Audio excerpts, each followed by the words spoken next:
Hello আপুরা and hello ভাইয়ারা, সবাই কেমন আছো? আজকে আবার আমি চলে আসলাম 12 ধরনের নতুন একটা এপিসোড নিয়ে। দেখতে দেখতে 2024 সালের সর্বশেষ মাস ডিসেম্বরে আমরা পা দিয়ে ফেলছি।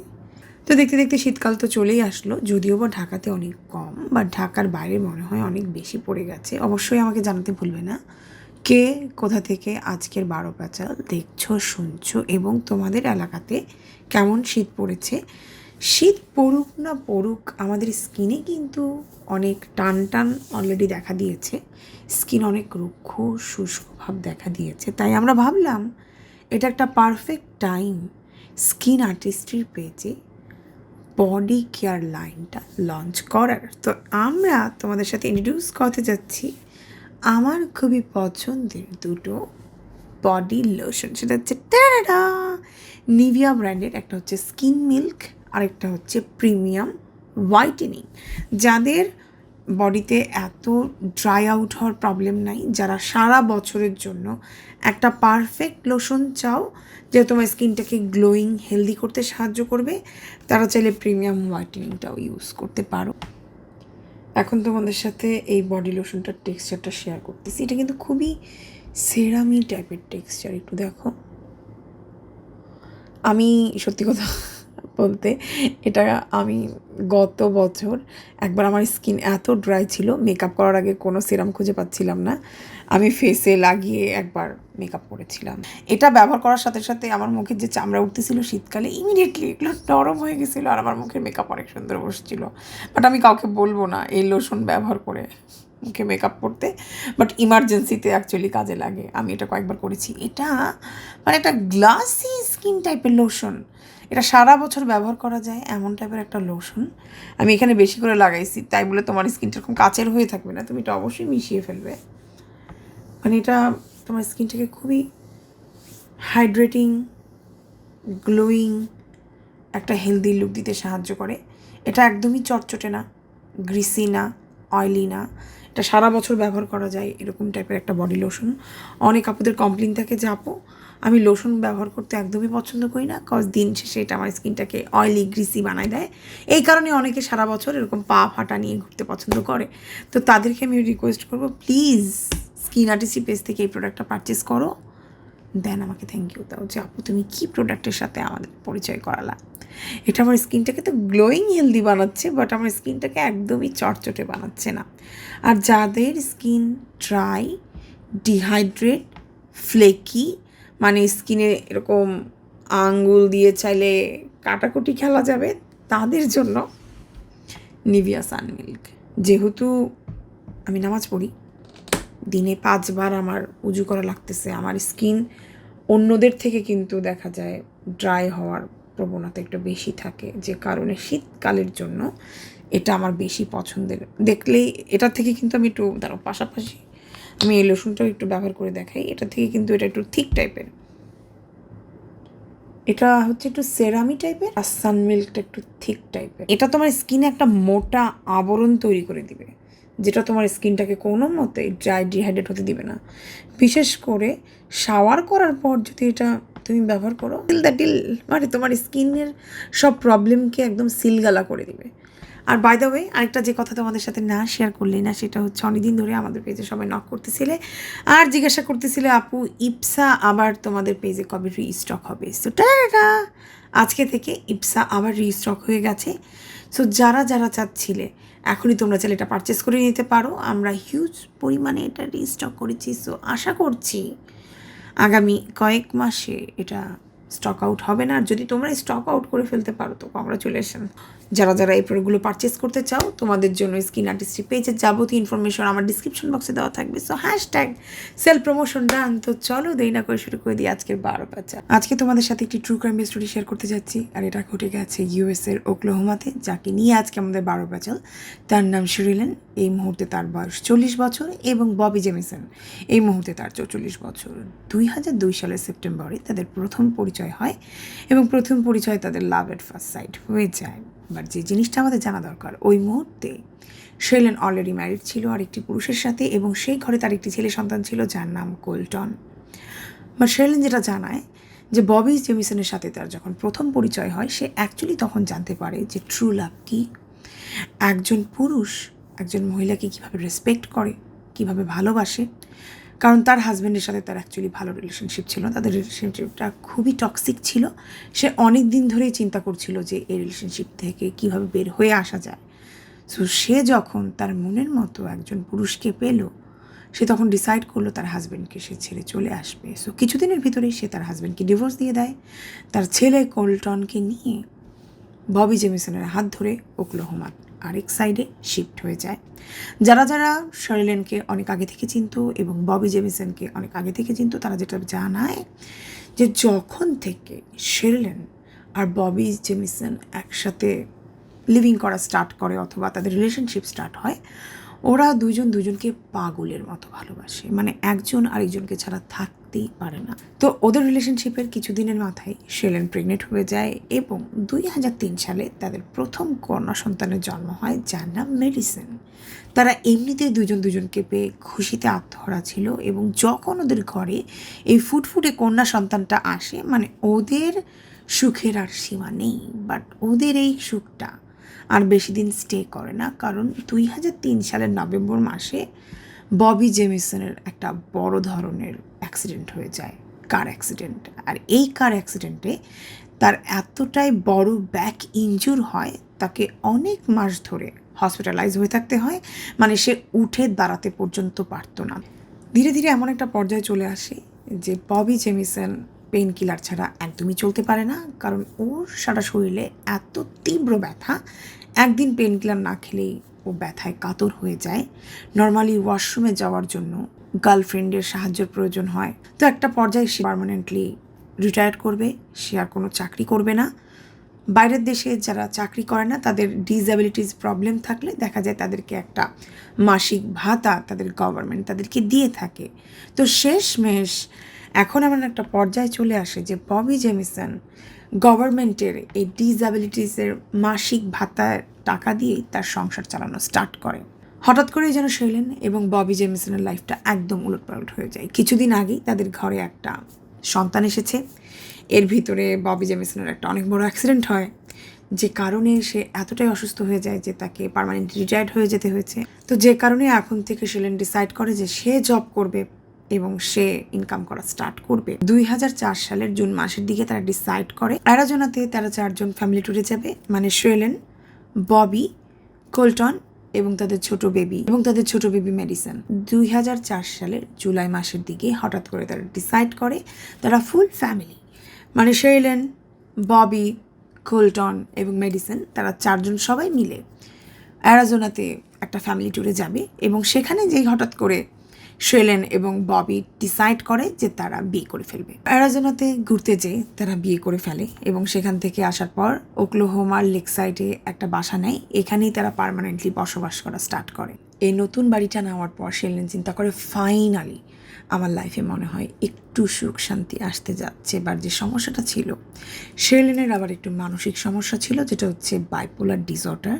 বাট ওর আরেকটা বড় প্রবলেম হচ্ছে, বাইপোলার ডিসঅর্ডারে কিন্তু ডক্টররা দেখা যায় এটা কন্ট্রোল করার জন্য একটা ওষুধ দেয়, সেই এই ওষুধটা আবার রেগুলার খেত না। ওর ফ্যামিলি মেম্বাররা যেটা জানায় যে একদম প্রথম থেকেই ওর যখনই অনেক প্রবলেম হয় ওষুধটা খায়, যখনই ও দেখে যে ও একটু কন্ট্রোলে চলে আসছে ও ওষুধ খাওয়াটা বন্ধ করে দেয়। এটা যে শার্লেন একাই করে সেটাই না, মানে যাদেরই বাইপোলার ডিসঅর্ডারের প্রবলেম আছে বেশিরভাগ রুগীদেরই এটা একটা কমন সমস্যা।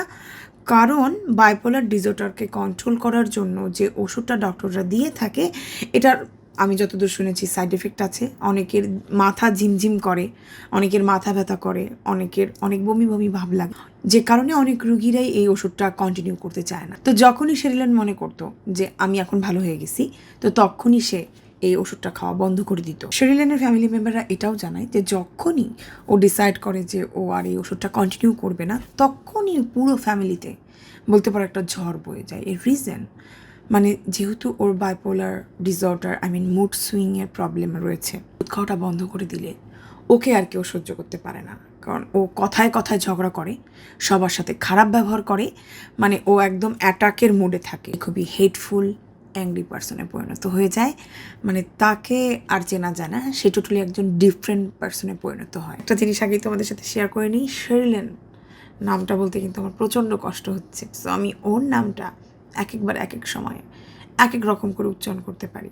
সো সেটার জন্য আমাকে প্লিজ ক্ষমা দৃষ্টিতে দেখবে। আমাকে আবার কমেন্টে এসে বলে না, আমি এরকম কমেন্ট দেখলে ইগনোর করে যাবো, ওকে? তো আমরা আবার গল্পে ফেরত যাই। শার্লিন অনেক চেষ্টা করেছে তার লাইফে হ্যাপি থাকার, নিজেকে ভালো রাখার।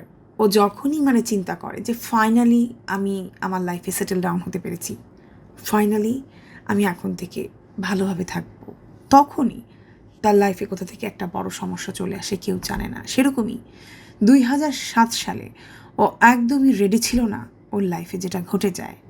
ওর ছোটো বোনের হঠাৎ করে একটা মৌমাছি জিহ্বাতে কামড় দেয়। মৌমাছি যে কোনো জায়গাতে কামড় দিলে আমরা জানি জায়গাটা কিন্তু অনেক ফুলে যায়। একবার আমার এই আঙুলটাতে কামড় দিয়েছিল, আমার এই আঙুলটা ফুলে এরকম বড় হয়ে গেছিলো। তো যখন সেলেনের বোনটাকে মৌমাছি তার জিহ্বাতে কামড় দেয়, তাকে ডক্টরের কাছে নিয়ে যেতে যেতে তার জিহ্বাটা এতটাই ফুলে যায়, তার গলার শ্বাসনালীটা বন্ধ হয়ে সে মারা যায়। মানে এটা লিটারেলি আনএক্সপেক্টেড ছিল। আজকের এই গল্পটার কারণেই অ্যাকচুয়ালি আমি জানতে পেরেছি যে মাত্র একটা মৌমাছির কারণে মানুষের মৃত্যু ঘটে যেতে পারে। সো সবাই কিন্তু সাবধানে থাকবা।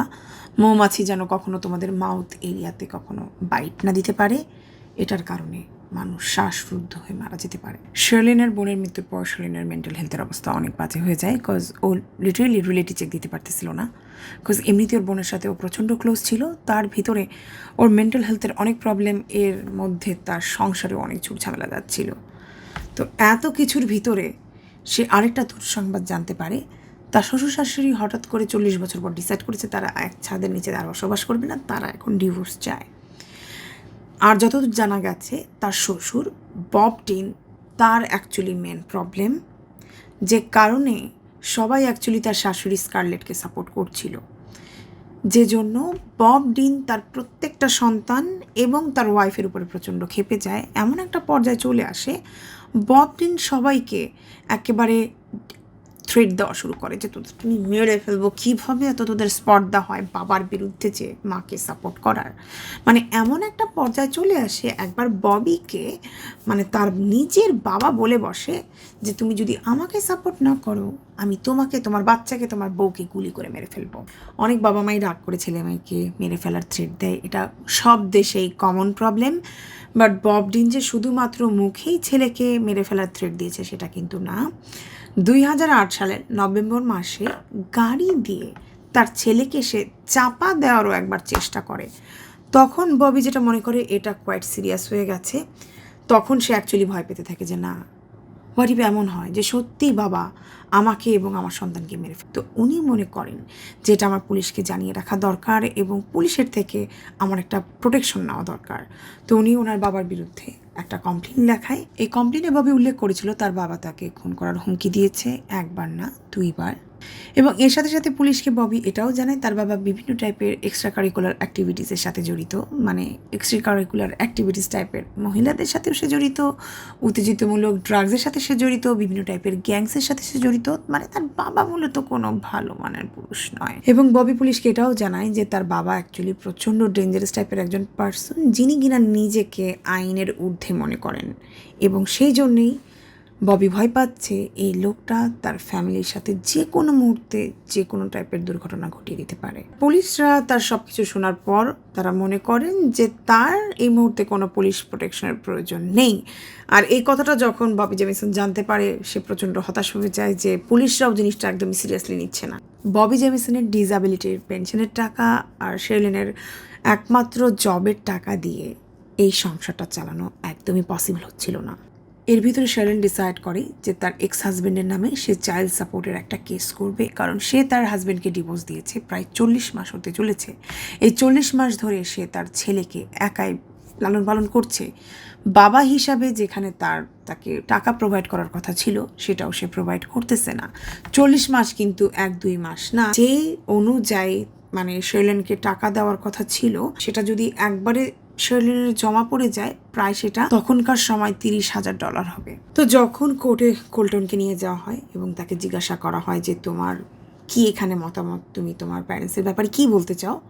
সে হঠাৎ করে বলে ওঠে যে আম্মু জানি হঠাৎ করে কেমন হয়ে গেছে, আমার আর তার সাথে থাকতে ইচ্ছা করে না, আমি ডিসাইড করেছি এখন থেকে আমি বাবার সাথে থাকব। সবচেয়ে বড় কথা, এই সময় কোল্টনের বয়স ছিল 12 বছর। সো 12 বছর বয়সের একটা ছেলে যখন জাজকে বলবে যে আজকাল আমার মায়ের বিহেভিয়ার আমার কাছে পছন্দ হচ্ছে না আর আমি প্রেফার করছি বাবার কাছে থাকার, জাজ অবশ্যই সেটা গুরুত্বর চোখে দেখবে। তো ইমিডিয়েটলি জাজ শার্লিনের থেকে তার ফুল কাস্টাডি নিয়ে তার বাবাকে দিয়ে দেয়। শার্লিনের ছেলের কাস্টাডি তার বাবা পেয়ে গেছে। এখন এই লোক যেটা বলে যে আমাকে যে এই 40 মাসের জন্য হয়রানি করানো হলো, এখন যে ছেলে আমার কাছে নিজের ইচ্ছায় চলে আসছে, এখন থেকে যে ছেলে আমি পালবো, এই কারণে শার্লিন আজকের পর থেকে আমাকে চাইল্ড সাপোর্ট দিবে। তো এত মেন্টাল প্রেশার শার্লিন আর নিতে পারতেছিল না। একটা পর্যায়ে সে তা করার চেষ্টা করে, বাট সেটাতেও সে ব্যর্থ হয়। সো যেহেতু সে কিছু একটা খেয়ে শেষ হয়ে যাওয়ার চেষ্টা করেছিল, যে কারণে সে অনেক অসুস্থ হয়ে যায় এবং দীর্ঘদিন হসপিটালাইজ হয়ে থাকে। হসপিটাল থেকে ফেরার কিছুদিনের ভিতরে শার্লিনের লাইফে আরেকটা দুর্ঘটনা ঘটে। এবার হচ্ছে মেডিসিনকে নিয়ে। হঠাৎ করে একদিন তার স্কুল থেকে একটা কল আসে। তার টিচার যেটা জানায়, প্লেগ্রাউন্ডে মেডিসিন খেলতেছিল, হঠাৎ করে সে মুখ থুবড়ে পড়ে যেয়ে তার সামনের 2টা দাঁত ভেঙে যায়। এটা শুনে ববি জেমিসন বলতেছে আমি আর কোপ আপ করতে পারতেছি না। ইমিডিয়েটলি সে স্কুলে যায়, তার বাচ্চাকে সেখান থেকে নিয়ে আসে আর বলে আর আমার বাচ্চাকে আমি স্কুলে পড়াবো না, আমি এখন থেকে হোম স্কুলিং করাবো আমার বাচ্চাকে, আমার কাছে রাখবো আমার মেয়েকে। আর সেই স্কুলকে মানে তখনই তারা সু করে দেয়। এরপর ববি জেমিসন বলে যে না, এইখানে আর আমাদের থাকা যাবে না, এই জায়গাটাই আমাদের জন্য ব্যাড লাক। মানে আমরা যতবারই আমাদের লাইফটা আবার শুরু করার চেষ্টা করি, ততবারই এখানে কোনো না কোনো একটা ঝামেলা শুরু হয়। চলো আমরা নতুন জায়গায় যে আমাদের লাইফটা স্টার্ট করি। তো শার্লিন যেটা বলে ওকে ফাইন, তো চলো আমরা নতুন একটা জায়গা খুঁজে বের করি আমাদের জন্য। তো অনলাইনে খুঁজতে খুঁজতে ববি জেমিসন একটা প্রপার্টির সন্ধান পায়, 40 একরের একটা প্রপার্টিস, যেটা কিনা হচ্ছে স্যান্ড বাই মাউন্টেনে অবস্থিত। ববি জেমিসন মনে মনে এরকম টাইপের একটা জায়গা খুঁজতেছিল, একদম লোকালয়ের বাইরে, যেখানে কেউ তাদেরকে চিনে না এবং এই জায়গাটা অনেক বড়, ও চাইলে নিজের মতো করে এই জায়গাটাকে গড়ে নিতে পারবে। 40 একরের যে জমিটা তারা পছন্দ করেছিল সেটা কিন্তু হচ্ছে একটা র ল্যান্ড, মানে সেখানে কিন্তু কোনো বাড়িঘর নাই, মানে জাস্ট একটা ফাঁকা জমি। তো ফাঁকা জমিতে যে তারা প্রথম দিকে কোথায় থাকবে, তো অলরেডি ববি জেমিসন এটাও ডিসাইড করে ফেলে যে প্রথম দিকে যে তারা একটা কন্টেনারের ভিতরে থাকবে।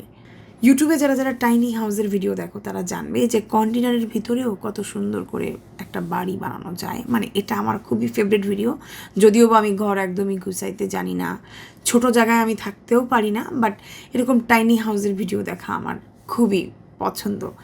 তো যেহেতু ওরা একটা ফিল্ড চুজ করেছে নিজেদের জন্য, ওরা ডিসাইড করে প্রথম দিকে এরকম কন্টেনার শিপিংয়ের ভিতরে তারা বেশ কিছুদিন থাকবে এবং অন্যদিকে ওরা নিজেদের একটা বাড়ি বিল্ড করবে। পরবর্তীতে যখন ওদের নিজেদের বাড়ি তৈরি করা হয়ে যাবে, এরপরে তারা সেখানে মুভ করবে। বা আমরা যারা অনেক কম টাকাও ইনকাম করি, সবার মনের ভিতরে একটা ছোট্ট ইচ্ছা থাকে যে আমার ছোট্ট একটা ঘর হলেও একটা বারান্দা হবে, সাথে খোলা একটা জানালা হবে। সবার মনের ভিতরে কিন্তু এরকম টাইপের ইচ্ছা থাকে। খুবই কম মানুষ আছে যারা ছোট জায়গায় থাকতে ভালোবাসে। জেমিসন ফ্যামিলি যেরকম লেকের পাশে বড় একটা বাসা নিয়ে এত বছর ধরে থেকেছে, এ থেকে কিন্তু আমরা বুঝতে পারি ওদের মন মানসিকতা কিন্তু টাইনি হাউসে থাকার মতো না। এবং তারা নিজেরাও যে প্ল্যানিংটা করছিল যে সেখানে যে প্রথমে তারা শিপিং কন্টেনারে থাকবে, থেকে একটা বাসা বানাবে, এরপরে তারা ওই বড় বাসাতে মুভ করবে। তার মানে আলটিমেটলি ওদের কোনো দিনই কিন্তু শিপিং কন্টেনারে স্থায়ীভাবে থাকার ইচ্ছা নাই। তার মানে আমাদের বুঝতে হবে কারেন্ট ওরা যে বাসাটাতে আছে, এই বাসাটা তাদের জন্য কতটাই অস্বস্তিকর হয়ে দাঁড়িয়েছে যে তারা রীতিমতো একটা শিপিং কন্টেনারে থাকতে রাজি হয়ে গেছে, যে তারা যত দ্রুত সম্ভব এই বাসাটা ছেড়ে চলে যেতে চায় ভিতরে। মানে যেহেতু এখানকার রাস্তাঘাট তখনও মানে 2009-এ আমেরিকার মতো জায়গায়ও রাস্তাঘাট ডেভেলপ হয় নাই, যে কারণে সেখানে মানুষ ওই মুহূর্তে থাকতো না। ইভেন যে কয়টা ফ্যামিলিও সেখানে বসবাস করতো, ওনারা যেটা জানায় যে 2009-এ আমেরিকার মতো জায়গায় সেখানে কারেন্ট পৌঁছায় নাই। যারা যারা সেখানে থাকতো তারা শুধুমাত্র জেনারেটরের ভরসায় বসবাস করতো। কিন্তু এই জায়গাটা দেখার পরই কেন জানি Sharlin and Bobby Jamieson decide করে যে তারা তাদের রেস্ট অফ দ্য লাইফ এই জায়গাতেই কাটায়। তো এরপর 2009 সালের অক্টোবর মাসের 16 তারিখে বিকাল 3টার দিকে ল্যাটিমার কাউন্টির পুলিশ স্টেশনে একটা কল আসে কিছু হান্টারের কাছ থেকে, যারা এই এলাকাতে হান্টিং করতে গিয়েছিল। তারা যেটা জানায় এখানে একটা গাড়ি অনেকক্ষণ ধরে পড়ে আছে এবং কেউ জানে না যে এই গাড়ির মালিকটি কে। তো তারা পুলিশকে জানায় যে আপনারা যদি একটু এসে খোঁজ খবর নিতেন তাহলে খুব ভালো হতো। তো লাঠিমার পুলিশ অফিসাররা যেটা জানায়, যেহেতু এই জায়গাটা জনমানবহীন, অনেকেই এখানে হান্টিং করার কাজে অথবা বিভিন্ন বিজনেসের কাজে আসে, তো ওনারা ভাবতে থাকেন যেহেতু কয়েক ঘন্টায় হয়েছে, নিশ্চয়ই এটার মালিক আশেপাশেই ঘুরছে, তো আমরা আরও কিছুক্ষণ অপেক্ষা করি, এরপরেও যদি এই গাড়ির মালিক এখানে না আসে তারপর আমরা অ্যাকচুয়ালি খোঁজ খবর নেওয়ার চেষ্টা করব। তো কয়েক ঘন্টা পর লাঠিমার কাউন্টি পুলিশ স্টেশনে আরও একটি কল আসে এবং এই কলটি করেছে সেই হান্টাররাই, এবং তারা যেটা জানায় যে আশপাশের প্রতিবেশীদের সাথে কথা বলার পর তারা যেটা জানতে পেরেছে এই গাড়িটা বিগত কয়েকদিন ধরে এখানে পড়ে আছে এবং তারা এই গাড়ির আশেপাশে কাউকে এই কয়েকদিনের ভিতরে দেখে নাই। লাঠিমার কাউন্টি শরীফ যখন জানতে পারেন যে এই ভেহিকেলের মালিককে এটার আশেপাশে অনেক দিন ধরে দেখা যাচ্ছে না, ইমিডিয়েটলি তারা সেখানে যে উপস্থিত হন। সো পুলিশ অফিসাররা যখন এক্স্যাক্ট লোকেশনে যে পৌঁছায়, ওখানে যে দেখেন যে গাড়িটা রাস্তার একটা সাইডে পার্কিং করা রয়েছে এবং দূর থেকে দেখে মনে হচ্ছে গাড়িটা লক করা। তো ওনারা জাস্ট যে গাড়িটাকে এভাবে উকি মেরে দেখতে থাকেন যে ভিতরে কিছু আছে কিনা অথবা কেউ আছে কিনা। উকি মারতেই ওনারা দেখেন যে ভিতরে একটা কুকুর রয়েছে, আর কুকুরটা মানে লিটারেলি একেবারে মৃত্যুসজ্জায়, মানে আর কিছুক্ষণ হলেই মনে হয় কুকুরটা মারা যাবে। ভিতরে কুকুরটা কতদিন ধরে পড়ে আছে এটা কেউ জানে না, বাট দেখে মনে হচ্ছে এই কুকুরটা গাড়ির ভিতরে ন্যূনতম 1 সপ্তাহ ধরে আছে, আর এখানেই সে তার মলমূত্র ত্যাগ করেছে এবং সেখান থেকে পোকা জন্মে গেছে এবং সে এটা খেয়েই মনে হয় বেঁচে আসে। তো কুকুরটার এরকম দুর্দশা দেখে এক মুহূর্ত পুলিশ অফিসাররা দেরি না করে গাড়ির জানালার কাঁচ ভেঙে কুকুরটাকে তারা রীতিমতো ওই মুহূর্তে উদ্ধার করে। পুলিশরা প্রথমে মনে করেছিলেন যে এই গাড়ির মালিককে মনে হয় 1-2 দিন ধরে পাওয়া যাচ্ছিল না, বাট যখন তারা কুকুরটাকে এত মুমূর্ষু অবস্থায় উদ্ধার করতে পারেন, এই কুকুরটার অবস্থা দেখে বোঝা যাচ্ছিল যে এই গাড়ির মালিক মনে হয় প্রায় 1 সপ্তাহের উপরে গায়েব। তো এখন পুলিশরা চিন্তা করতে থাকেন যে এই গাড়ির মালিকের কী এমন দুরবস্থা হয়েছে যে তারা কুকুর সহ তারা গাড়িটাকে এভাবে এরকম একটা নির্জন এলাকায় ফেলে রেখে চলে গেছে। তো পুলিশ অফিসাররা চিন্তা করেন যেহেতু অনেক দিন হয়ে গেছে এই গাড়ির মালিককে খুঁজে পাওয়া যাচ্ছে না, আমাদের ইমিডিয়েটলি সার্চ পার্টি স্টার্ট করা উচিত, যেহেতু এটা দুর্গম এরিয়া, আশপাশে নদী এবং মাউন্টেন্স এবং জঙ্গল, হতে পারে তারা রাস্তা হারিয়ে যে কোনো জায়গায় চলে গেছে এবং কোনো জায়গাতে আঘাত পেয়ে পড়ে আছে। আর এই মাউন্টেন এরিয়ার আশেপাশে হচ্ছে ট্রিপল ক্যানোপিদের বেস ক্যাম্প। এটা হচ্ছে আমেরিকার একটা মিলিটারি প্রাইভেট কোম্পানি। তো তারা মাঝে মাঝে যেটা করে, যেটা জানা গেছে, যে যাদেরকে তারা সন্দেহমূলক মনে করে তাদেরকে উঠায় নিয়ে চলে যায় জিজ্ঞাসাবাদ করার জন্য। তো পুলিশরা ইমিডিয়েটলি চিন্তা করেন যেহেতু এতদিন ধরেও এই গাড়ির মালিককে খুঁজে পাওয়া যাচ্ছে না, ইমিডিয়েটলি আমাদের সার্চ পার্টি করতে হবে তাদেরকে খুঁজে বের করার জন্য। গাড়িটা সার্চ করতে যে পুলিশ অফিসাররা একটা অদ্ভুত জিনিস আবিষ্কার করতে পারেন, যে বা যারা এই গাড়ির মালিক ছিলেন তাদের সব এসেনশিয়াল জিনিস এই গাড়ির ভিতরে ফেলে রেখে চলে গেছেন। পুলিশ অফিসাররা এই গাড়ির ভিতরে একটা আইডি কার্ড খুঁজে পায়, যে আইডি কার্ডটা হচ্ছে ববি জেমিসনের। পুলিশ অফিসাররা প্রথমে মনে করেছিলেন যে তাদের একজন মানুষকে খোঁজার সার্চ পার্টি অ্যারেঞ্জ করতে হবে, বাট গাড়িটা সার্চ করতে যেয়ে তারা যেটা বুঝতে পারেন এখানে 2 জন অ্যাডাল্ট এবং একটা বাচ্চা হারিয়ে গেছে। যে ববি জেমিসনের সাথে তার ওয়াইফ শিরলিন এবং তাদের 6 বছরের বাচ্চা মেডিসন ওই মুহূর্তে উপস্থিত ছিল। পুলিশ অফিসাররা গাড়িটা সার্চ করতে যেয়ে ববির সেলফোন, ববির মানি ব্যাগ, শিরলিনের পার্স, এবং এটা যেহেতু অক্টোবর মাস ছিল, দেখা যায় রাত্রেবেলা কিন্তু তাদের টেম্পারেচারটা অনেক লো হয়ে যায়, তারা শীতের কাপড় চোপড় পর্যন্ত ফেলে রেখে এখান থেকে চলে গেছে। এই জিনিসটা দেখে পুলিশরা অনেক অবাক হয়ে যায়, তাদের কি এমন এত তাড়াহুড়ার প্রয়োজন হলো যে তাদের সবচেয়ে ইম্পর্টেন্ট জিনিসগুলো, মানে যে জিনিসগুলো রেখে মানুষ এক মুহূর্ত কোথাও যেতে চায় না, সেগুলো রেখে তারা চলে গেল। তোমাদের সাথে আগে শেয়ার করেছিলাম এই এরিয়াটা কিন্তু হচ্ছে খুবই জনমানবহীন এবং কোথাও কোথাও এই জায়গাটা একটু মরুভূমির মতো এবং কিছু কিছু জায়গায় এখানে গাছগাছালি রয়েছে। সো যেহেতু এই জায়গাটা একটু মরুভূমি টাইপের, যদি কেউ এখানে হেঁটে যায়, মানে 4-5 জন যদি একসাথে হেঁটে যায়, এখানে কিন্তু পায়ের ছাপ ইজিলি থেকে যাবে। বাট দুর্ভাগ্যের বিষয় হচ্ছে পুলিশরা যতদিনে ইনফরমেশন পেয়েছে যে এখানে একটা গাড়ি কিছুদিন ধরে পড়ে আছে, এই ঘটনাটা ঘটার কয়েকদিন আগে এখানে তুমুল বর্ষণ ঘটে, যে কারণে যদিও এখানে কোনো পায়ের ছাপ থেকে থাকতো সেগুলো বৃষ্টিতে তলিয়ে যায়। তো 4-5 জন পুলিশ যে চারপাশের এরিয়া সার্চ করে বেরিয়েছে, তারা কোনো পায়ের ছাপ খুঁজে পায় না, যেটা দেখে তারা মানে কোনো সাইডে যে খুঁজে দেখবে যে হয়তো বা এই ফ্যামিলি এই সাইড দিয়ে কোথাও হেঁটে গিয়েছিল।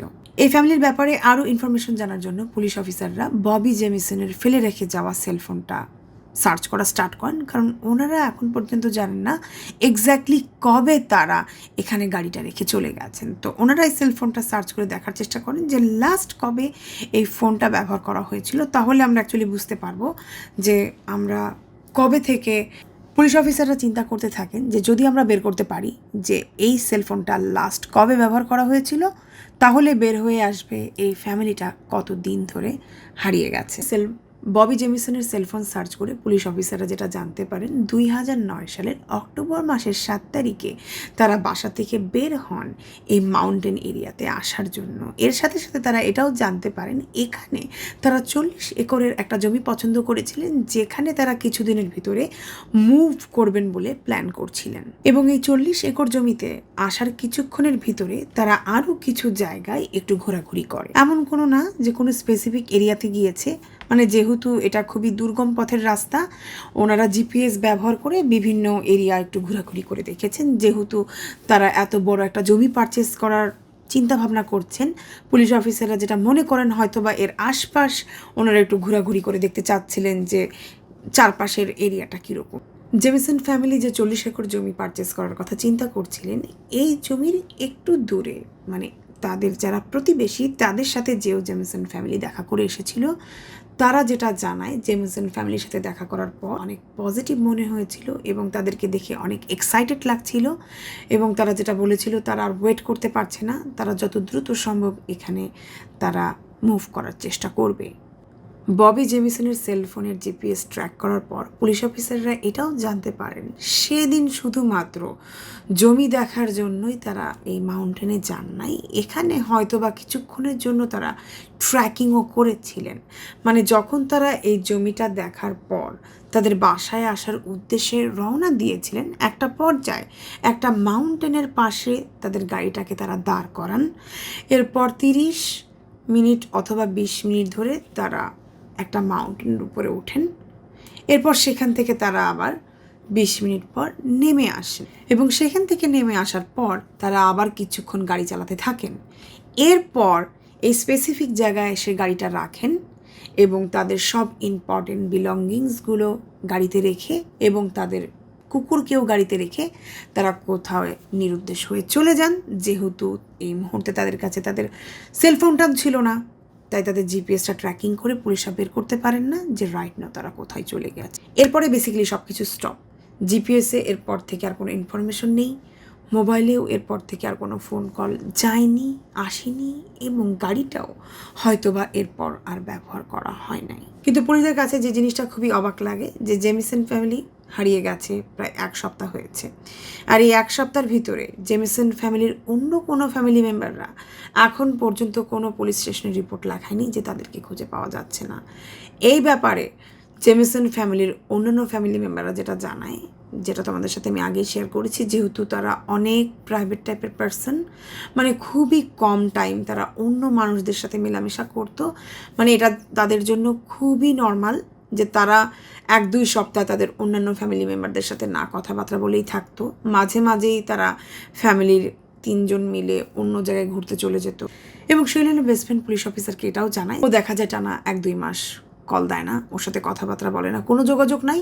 এরপর এমনভাবে ফোন দেয় যেন ওদের ভিতরে কোনো ডিস্টেন্সই ক্রিয়েট হয় নাই। সো এরপর পুলিশ অফিসাররা আবার একটা বড় সার্চ পার্টি করেন এবং তারা ডিসাইড করেন এই এরিয়াটাকে আরও বেশি করে তারা সার্চ করবেন, যে যদি এখান থেকে কোনো একটা তারা সুরাহা বের করতে পারেন যে কোথায় গেল এই জেমিসন ফ্যামিলি। তো লাকিলি কিছু কিছু জায়গাতে এখনও কিছু ফুটপ্রিন্ট অবশিষ্ট ছিল যেগুলো এই বৃষ্টিতে ধুয়ে যায়নি। তো এই ফুটপ্রিন্টগুলোকে একটু রিসার্চ করার পর পুলিশ অফিসাররা যেটা জানান যে কিছু কিছু ফুটপ্রিন্ট দেখে তাদের কাছে মনে হয়েছে এটা কোনো ছোট বাচ্চার পায়ের ছাপ। মেবি এই বাচ্চার বয়স 6 বছর হতে পারে, যেখানে মেডিসনের বয়সও হচ্ছে 6 বছর। এটা দেখে পুলিশ অফিসাররা চিন্তা করতে থাকেন যে মেবি এটা এই জেমিসন ফ্যামিলির পায়ের ছাপ হতে পারে।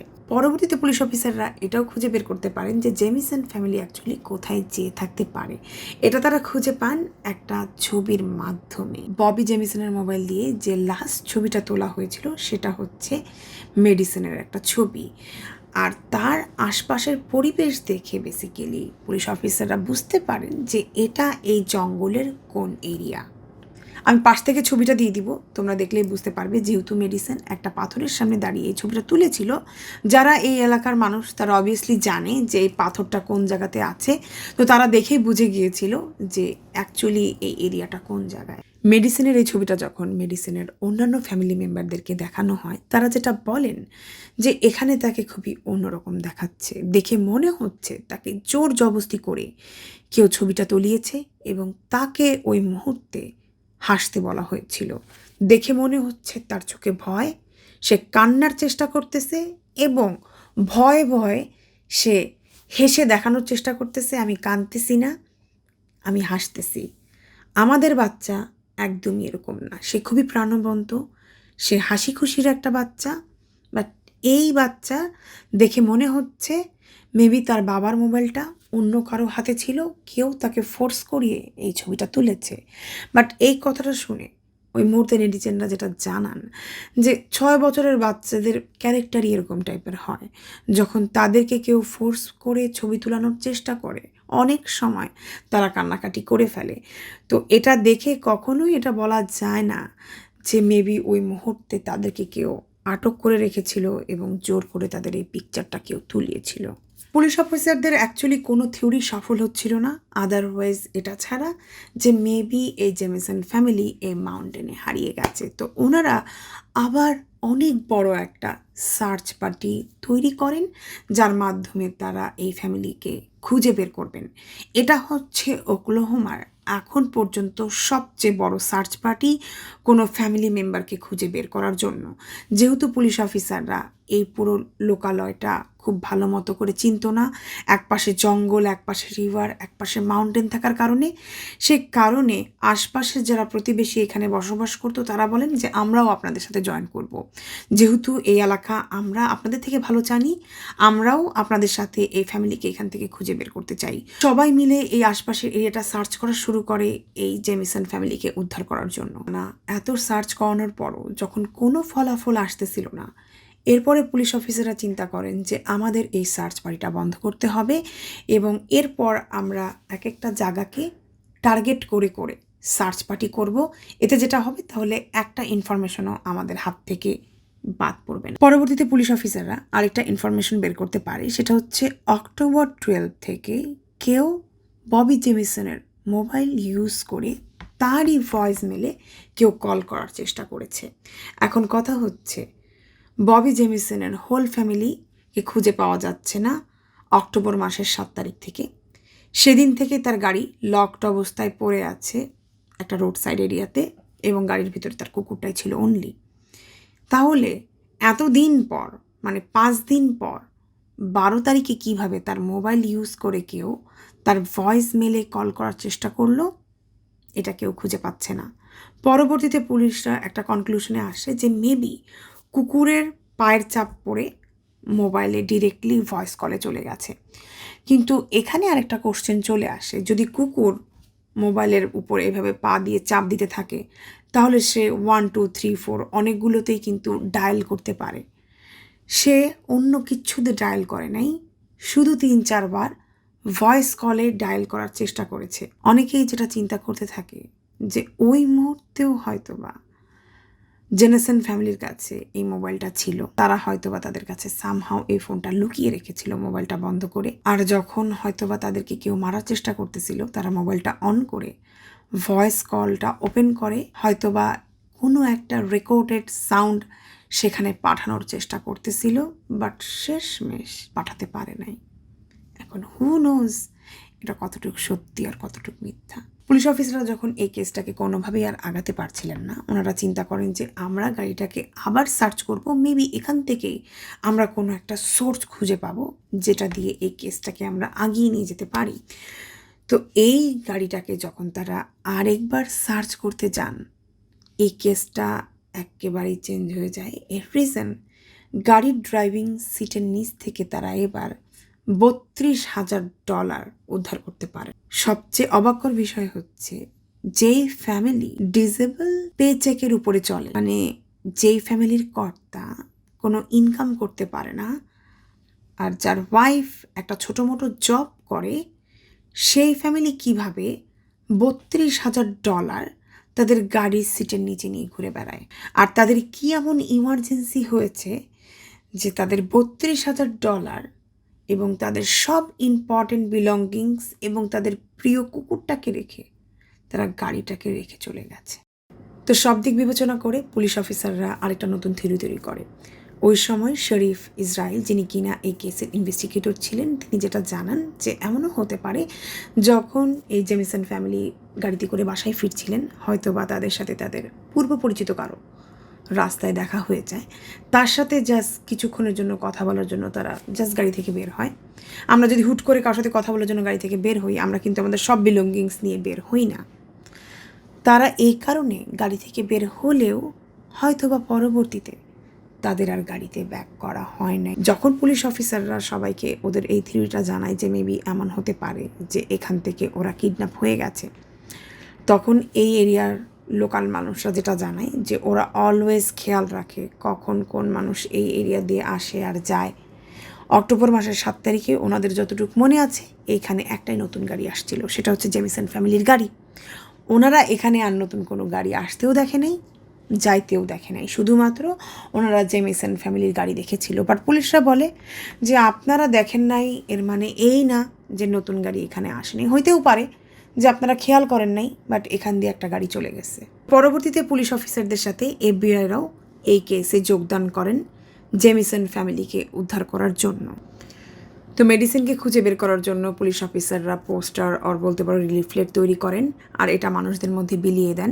সেখানে তারা সেই ছবিটা ইউজ করেন যেটা কিনা ববি জেমিসনের মোবাইলের শেষ ছবি ছিল, যেটা আমি পাশ থেকে তোমাদের সাথে শেয়ার করেছি। এর রিজন, যেহেতু এই কাপড় চোপড়েই মেডিসিনকে লাশ দেখতে পাওয়া গিয়েছিল, হয়তো বা এই এলাকার মানুষ তাকে এই অবস্থাতেই দেখেছে। এরপর পুলিশ অফিসাররা চিন্তা করেন যে সার্চ ডগের মাধ্যমে তারা পুরো এরিয়াটা একটু খোঁজাখুঁজি করবেন, কারণ যেহেতু তাদের ঘ্রাণ শক্তি অনেক তীক্ষ্ণ হয়, হয়তোবা তারা তাদের এই তীক্ষ্ণ ঘ্রাণ শক্তি দিয়ে খুঁজে বের করতে পারবে এই জেমিসন ফ্যামিলি আর কোন জায়গায় জায়গায় ঘোরাঘুরি করেছিল সেই অক্টোবর 7। বাট অবাককর বিষয় হচ্ছে, যখন সার্চ ডগকে এই মাউন্টেন এরিয়াতে সার্চ করতে দেওয়া হয়, ওরা শুধু একটা স্পেসিফিক জায়গার ভিতরে ঘোরাঘুরি করতেছিল, মানে ববি জেমিসনের মোবাইলের জিপিএসে যে জায়গাটা লাস্ট দেখানো হয়েছিল, যে ওরা 15-20 মিনিট যে জায়গাতে লাস্ট ঘোরাঘুরি করেছিল, মানে যেখানে মেডিসিন এইভাবে করে একটা ছবি তুলেছিল, ওই এরিয়াতে এসেই কুকুরটা খালি করতেছে আর অন্য কোনো জায়গাতে যায় না। এটা দেখেও পুলিশরা অবাক হয়ে গেছে যে ওরা যে গাড়িটা থামালো, এরপরে যে ওরা গায়েব হলো, মানে কুকুরও খুঁজে বের করতে পারতেছে না তারা তাদের ঘ্রাণ শক্তি দিয়ে যে ফ্যামিলিটা অ্যাকচুয়ালি কোথায় গেল। এরপর পুলিশ অফিসাররা আরেকটা নতুন থিওরি তৈরি করেন। এই থিওরির নাম হচ্ছে এর মানে তারা ফুল ফ্যামিলি মিলে একসাথে আত্মহত্যা করার চেষ্টা করেছে। এমন হতে পারে এই ফ্যামিলির উপর দিয়ে যেহেতু এত ঝড় ঝাপটা, এত অশান্তি যাচ্ছিল, তারা তাদের লাইফের উপরে একদম অতিষ্ঠ হয়ে গিয়েছিল, তাই তারা ডিসাইড করে তারা একসাথে যে সবাই মারা যাবে। কিন্তু এই যে থিওরিটা আছে, এটার সবচেয়ে ভুল জায়গা হচ্ছে মেডিসিন। কারণ শার্লিনের ফ্যামিলি মেম্বাররা এবং ববির ফ্যামিলি মেম্বাররা যেটা জানায় যে ওরা দুইজন ওদের বাচ্চাকে পাগলের মতো পছন্দ করতো। হ্যাঁ, প্রত্যেকটা ফ্যামিলিতে অনেক অশান্তি থাকে, ওদের ফ্যামিলিতেও ছিল, একটা পর্যায়ে ওদেরও এসেছিল, ওরা অনেক ঝগড়াঝাটি করতো। বাট এর মানে এই না যে ওরা দুজন ঝগড়াঝাটি করে ওদের বাচ্চার গায়ে কোনো আঁচ আসতে দিবে। যেখানে তাদের বাচ্চার 2টা দাঁত ভেঙে গেছিলো বলে তারা স্কুলের নামে কেস করার চেষ্টা করছিল, সেই প্যারেন্টস কখনো তাদের বাচ্চাকে নিয়ে হত্যা করার কখনো চেষ্টা করবে না। কিন্তু পুলিশরা তো শুধু শুধু এই ধারণাটা করেনি। এই ধারণাটা করার রিজন হচ্ছে, এই গাড়ির ভিতর থেকে শার্লিনের নিজের হাতের লেখার একটা 11 পৃষ্ঠার একটা লেটার পাওয়া যায়, যেটা কিনা সে তার স্বামীকে উল্লেখ করে লিখেছে। সেখানে সে লিখেছে সে তার স্বামীকে কতটা ঘৃণা করে, সে তার স্বামীকে কতটা অপছন্দ করে। সেখানে লেখা আছে একটা সময় সে তার স্বামীকে অনেক ভালোবাসতো, বাট এখন তার স্বামীকে সে আর পছন্দ করে না। সে প্ল্যানিং করতেছে তার হাজব্যান্ডকে ডিভোর্স দিয়ে অন্য জায়গায় চলে যেতে। এখন তার স্বামী কেমন জানি হয়ে গেছে, তার সাথে তার থাকতে অথষ্ট লাগে, মানে এই সংসার তার এক মুহূর্ত ভালো লাগতেছে না। এই জিনিসটা যখন শেলিনের বাবা মাকে জানানো হয়, ববির ফ্যামিলি মেম্বারদেরকে জানানো হয়, ওনারা যেটা জানান যে ওরা দুজনকে এক্সট্রিম লেভেলের পছন্দ করত। ওদের ভিতরে হালকা পাতলা ঝগড়া ছিল, বাট এমন কিছু কখনোই ছিল না যেটা থেকে প্রমাণিত হবে যে শেলিন ববিকে ডিভোর্স দেওয়ার চেষ্টা করতেছিল। অন্যদিকে শেলিনের মা যেটা জানায় যে যেহেতু শেলিনের বাইপোলার ডিসঅর্ডারের প্রবলেম ছিল, মাঝে মাঝে সে ওষুধ খাওয়া বন্ধ করে দিত। ওই সময় ওর ব্রেন একেবারে হয়ে যেত, ওর মাথা একদমই কাজ করতো না। সেই সময় সে অনেক উল্টাপাল্টা কাজ করতো। মেবি ওই সময় ও এরকম একটা হেড লেটার লিখছিল ওর জামাইয়ের জন্য। এরপরে ও যখন আবার ওষুধ খাওয়া শুরু করে দিচ্ছে, ওর মাথা আবার ঠান্ডা হয়ে গেছে, ওরা আবার নর্মাল রিলেশনশিপ স্টার্ট করে দিচ্ছে। যে কারণে জেমিসনের মা এবং ববির মা বলেছেন যে এই লেটারের অ্যাকচুয়ালি কোনো ভ্যালু নাই। যেহেতু তাদের ফ্যামিলি মেম্বারই বলছে যে এই লেটারের অ্যাকচুয়ালি কোনো ভ্যালু নাই, সো পুলিশ অফিসার এখানে কি করতে পারবে?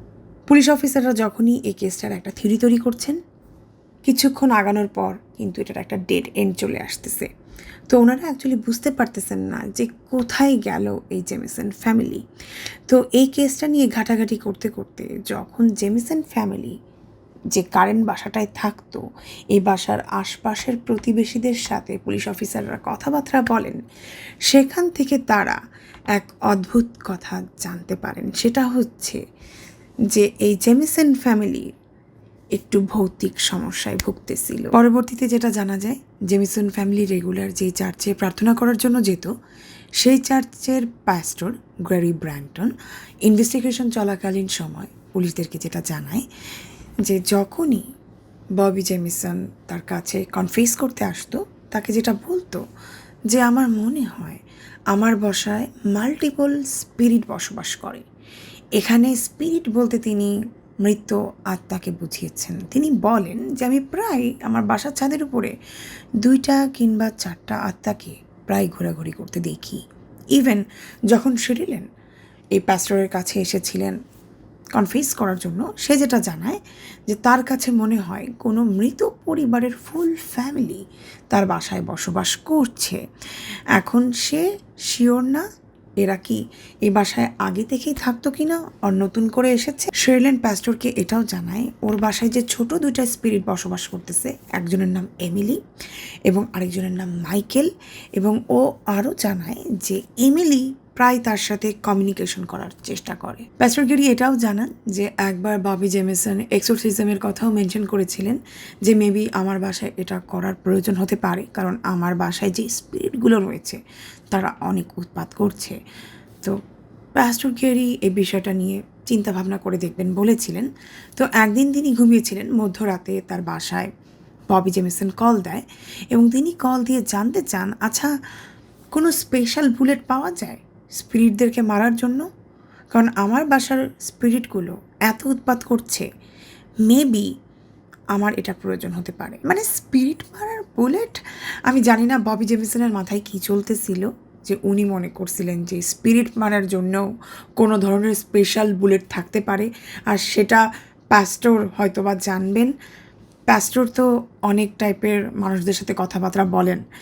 উনি যখন জানতে পেরেছিলেন যে জেমিসন ফ্যামিলি এরকম টাইপের কথাবার্তা বলছেন, উনার তো তখনই বুঝার কথা যে এই ফ্যামিলির নিশ্চয়ই কোনো ডক্টরের হেল্পের প্রয়োজন, অথবা তার ফ্যামিলি মেম্বারদের অন্য কারোর সাথে কথা বলার প্রয়োজন। এখন কথা হচ্ছে, যেহেতু তিনি প্যাস্টর, ওনার কাছে মানুষ কনফেস করে, উনি চাইলে হয়তোবা কারো গোপন কথা কারোর সাথে শেয়ার করতে পারেন না, তাই হয়তোবা কারো কাছে উনি হেল্প চাইতে যাইতে পারেন নাই, হু নোজ। বাট আমি জানি না। যখনই ববি জেমিসন এই স্পিরিট মারার জন্য স্পেশাল বুলেটের কথা বলেছে, আমার তখনই টিন উলফের এলিসনের বাবার কথা মনে পড়ে গেছে, যার কাছে কিনা অ্যাকচুয়ালি রূপার বুলেট ছিল, যেটা দিয়ে সে স্পিরিটদেরকে মারতে পারতো। সরি, তোমরা জানো যে অসময়ে স্টুপিড ফান করা আমার একটা বদ অভ্যাস। যখন কে ড্রামা আমার লাইফে ছিল না, আমি যখন কলেজ পড়ুয়া স্টুডেন্ট ছিলাম, তখন আমার লাইফে ছিল CW। আমি টিন উলফের অনেক বড় ফ্যান ছিলাম, যদিও বা লাস্ট 2টা সিজন একদম শিট ছিল, বাট এলিসনের সাথে স্কটের এই প্রেমটা আমার খুব পছন্দ ছিল। যখন এলিসন মারা যায়, কী দুঃখই না পাইছি। প্যাস্টর গ্যারি ব্র্যান্ডন পুলিশ অফিসারকে এটাও জানায় যেই সময় ববি জেমিসন তার কাছে এক্সোরসিজম করার জন্য হেল্প চাচ্ছিল, এর সাথে সাথে সে নাকি আবার স্যাটানিক বাইবেলও পড়ছিল, এবং সেই স্যাটানিক বাইবেলের মাধ্যমেও সে নাকি তার বাসার স্পিরিট দূর করারও চেষ্টা করতেছিল। একদিকে সে চার্চে এসে প্রার্থনা করতেছে, আরেক দিকে সে স্যাটানিক বাইবেলের হেল্প নিতেছে। পরবর্তীতে জেমিসন ফ্যামিলিরা যখন ডিসঅ্যাপিয়ার হয়ে যায়, তখন ওকলাহোমার ল এনফোর্সমেন্ট অফিসাররা ডিসাইড করেন যে তাদের বাসাটা সার্চ করার, এবং সেখান থেকে তারা কোনো ক্লু খুঁজে পান কিনা যে তারা কোথায় ডিসঅ্যাপিয়ার হয়ে গেছেন সেটা খুঁজে বের করার চেষ্টা করেন। তো জেমিসন ফ্যামিলির বাসা সার্চ করতে যে ল এনফোর্সমেন্ট অফিসাররা আরেকটি অদ্ভুত জিনিস খুঁজে পান, সেটা হচ্ছে উইচ বাইবেল খুঁজে পান। ডাইনিদের বাইবেল। তার মানে তাদের বাসায় উইচ বাইবেলও ছিল, স্যাটানিক বাইবেলও ছিল, রেগুলার তারা আবার চার্চে যেত, পাস্টরের কাছে কনফেস করতো। সব কিছু দেখে এখন পুলিশরাও কনফিউজ হয়ে যাচ্ছে যে ওদের মাথায় অ্যাকচুয়ালি কী চলতেছিল তাহলে। পরবর্তীতে শেরলেনের ক্লোজ ফ্রেন্ড নিকির থেকে যেটা জানা যায় যে নিকি এবং শেরলেন ওরা দুইজন একবার শপিং করতে যেয়ে একটা শপিং মলে এই উইচ বাইবেলটা দেখতে পায়। ওদের দুজনের কাছে জিনিসটা খুব ইন্টারেস্টিং লাগে। ওরা দুজনই একসাথে পারচেস করে 2টা বাইবেল জাস্ট ঘরে সাজিয়ে রাখার জন্য। তো পরবর্তীতে শেরলেনের 3টি বিড়ালকে যখন তার বাসার যে কোনো প্রতিবেশী পয়জন খাইয়ে মেরে ফেলে, তখন শেরলেন চিন্তা করে যে আমি ওদেরকে ভয় দেখানোর জন্য আমার শিপিং কন্টেনারে লিখে রাখবো যে আমি একজন উইচ, এবং উইচরা কখনো পছন্দ করে না তাদের ব্ল্যাক ক্যাট মারা যাক। ও বেসিক্যালি মানুষদেরকে থ্রেট দেওয়ার চেষ্টা করতেছিল যে তুমি যদি আমার ব্ল্যাক ক্যাটকে মারো, সো আমি ব্ল্যাক ম্যাজিক করে তোমার জীবনের বারোটা বাজায় দিব। এখন এখানে আমাদের মনে রাখতে হবে যে তার লাইফে অনেক ঝামেলা চলতেছিল, এর মধ্যে তার মেন্টাল হেলথের অবস্থাও খুব একটা ভালো ছিল না। মাঝে মাঝে সে তার প্রেসক্রিপশনের ওষুধটার গ্যাপ দিত। এখন এর ভিতরে যারা পেট লাভার আসো, ক্যাট লাভার আসো, তারা জানো যে তারা কতটা পছন্দ কর তাদের ক্যাটকে। 1টা না 2টা না 3টা বিড়ালকে কেউ বিষ খাওয়ায় মেরে ফেলছে। মেবি তাদের প্রতি কারো এতটাই হেট ছিল, মেবি কেউ চাচ্ছিল না এখানে জেমিসন ফ্যামিলি বসবাস করুক। তো যখন তার সাথে এত কিছু হচ্ছিল, মেবি সে চিন্তা করেছিল আমি যদি এরকম করে থ্রেট দিই হয়তো বা এলাকার মানুষরা ভয় পাবে। পুলিশরা যে ধারণা করতেছিল যে মেবি শেরলেন উইচ হতে পারে, এই ধারণাটাও ভুল প্রমাণিত করে দেয় শেরলেনের বান্ধবী নিকি। শেরলেনের বান্ধবী নিকি পরবর্তীতে পুলিশ অফিসারকে যেটা জানায় যে আমি জানি না আপনারা আমাকে পাগল মনে করবেন কি না, বাট এটা সত্যি কথা, শেরলেনরা যে বাসায় থাকতো এই বাসা হন্টেড। আমি যখনই সেই বাসায় যেতাম আমার শরীরটা অনেক ভারী মনে হতো, আমার সাফোকেটেড ফিল হতো, এবং সেই বাসায় গেলে আমি অস্বস্তি ফিল করতাম। অলওয়েজ মনে হতো এই বাসার ভিতরে কেউ আছে, কোনো কিছু আসা যাওয়া করতেছে। আমি প্রথম থেকে ববিকে চিনি, সে খুবই জেন্টেল একজন পার্সন, বাট যখন থেকে তারা এই বাসায় মুভ করেছে, মাঝে মাঝেই ববি জানি কেমন করতো। হঠাৎ করে একদিন ববি এমন করে আমার দিকে এগিয়ে আসতে থাকে, তাকে আমি একদমই চিনতে পারতেছিলাম না, মনে হচ্ছিল টোটালি ডিফারেন্ট একজন পার্সন সে। প্রথম দিকে তোমাদের সাথে শেয়ার করেছিলাম যে যখন ববি জেমিসনের বাবা মা চিন্তা করেন ডিভোর্স দিবেন, বাবা মা চিন্তা করেন না, মা যখন চিন্তা করেন যে তিনি তার হাজব্যান্ডকে ডিভোর্স দিয়ে দিবেন, তার হাজব্যান্ড তো এটা একদমই মানতে চাচ্ছিল না, যে কারণে বব ডিন অনেক উৎপাত করতেছিল। ইভেন একটা সময় তার ছেলেকে থ্রেটও দিচ্ছিল মেরে ফেলার। তো যখন পুলিশরাও তাদেরকে কোনো প্রোটেকশন দিচ্ছিল না, স্কারলেট অনেক ভয় পেয়ে যান। তো তার ছেলের পরিবারের কথা চিন্তা করে তার ছেলের বাসার সামনে ফ্রন্ট ইয়ার্ডে একটা CCTV ক্যামেরা লাগিয়ে দেন, স্কারলেট এই সিসিটিভি ক্যামেরাটা লাগিয়েছিল বব ডিনের জন্য, যে যদি সে বাসায় এসে কোনো সিন ক্রিয়েট করার চেষ্টা করে সেটার জন্য এখানে রেকর্ড হয়ে যায়। বাট যেদিন এই জেমিসন ফ্যামিলি ডিসঅ্যাপিয়ার হয়ে যায় তার আগের দিন কিছু অদ্ভুত ভিডিও এই সিসিটিভি ক্যামেরা ফুটেজে রেকর্ড হয়ে যায়, যেটার কয়েক সেকেন্ডের ফুটেজ সোশ্যাল মিডিয়াতে ঘোরাঘুরি করতেছে। তোমরা ইউটিউবে সার্চ দিলেই পাবে। আমি কয়েকটু ক্লিপ এখানে দিয়ে দেওয়ার চেষ্টা করব। মানে এটা পুরো 4-5 ঘন্টার একটা বড় ভিডিও ক্লিপ, যেটা পুলিশ অফিসাররা দেখেছেন। ওখানে যেটা দেখা যায়, যেদিন এই জেমিসন ফ্যামিলি ডিসঅ্যাপিয়ার হয়ে যায় তার আগের দিন রাতের কিছু ঘটনাও এই সিসিটিভি ক্যামেরা ক্যাপচার করে। এটা প্রায় ডিউরেশন হচ্ছে প্রায় 5 ঘন্টার মতো।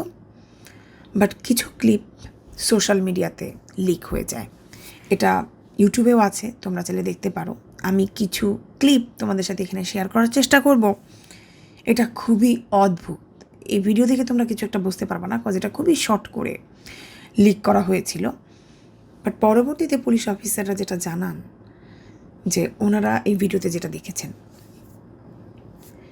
যেই গাড়িতে করে ববি জেমিসন, শৈলেন এবং মেডিসন ডিসঅ্যাপিয়ার হয়ে যান শেষবারের মতো, আগের দিন রাত্রেবেলা ববি জেমিসন এবং শৈলেন মিলে কিছু লোড করতেছিল গাড়িতে। 4-5 ঘন্টার এই ভিডিওটা দেখার পর পুলিশ অফিসাররা যেই এক্সপ্লেনেশনটা দেয়, এক্সপ্লেনেশনটা খুবই কনফিউজ। যতটা ক্লিয়ার করে বলা সম্ভব আমি তোমাদের সাথে বলার চেষ্টা করতেছি। পাশ থেকে আমি ভিডিওটা দিলেই তোমরা দেখতে পারবে যে ববি জেমিসন এবং শার্লেন গাড়ির কাছে যাচ্ছে আর আসতেছে, যাচ্ছে আর আসতেছে।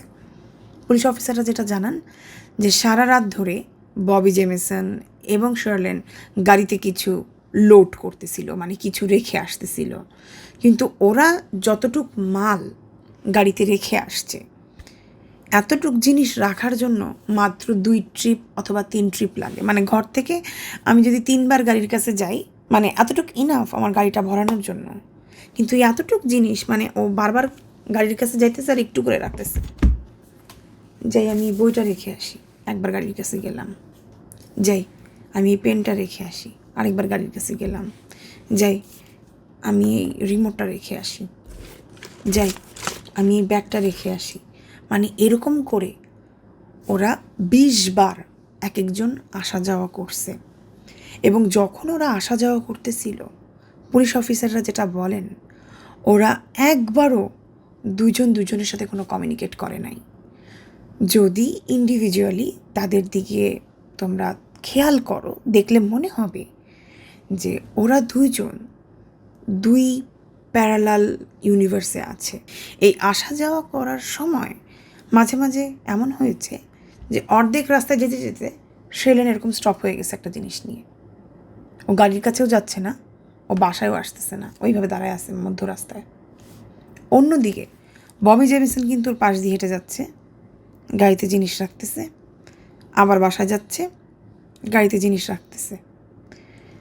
একবারের জন্য সে তার ওয়াইফের সাথে কোনো কমিউনিকেশন করে নাই। মানে কী হয়েছে, তুমি দাঁড়ায় আসছো কেন, আসো আমার সাথে ঘরে চলো, একবারও বলে নাই।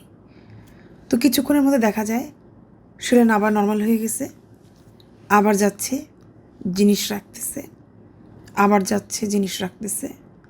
হঠাৎ করে অন্যদিকে ববি জেমিসন আবার কিছুক্ষণের জন্য স্টপ,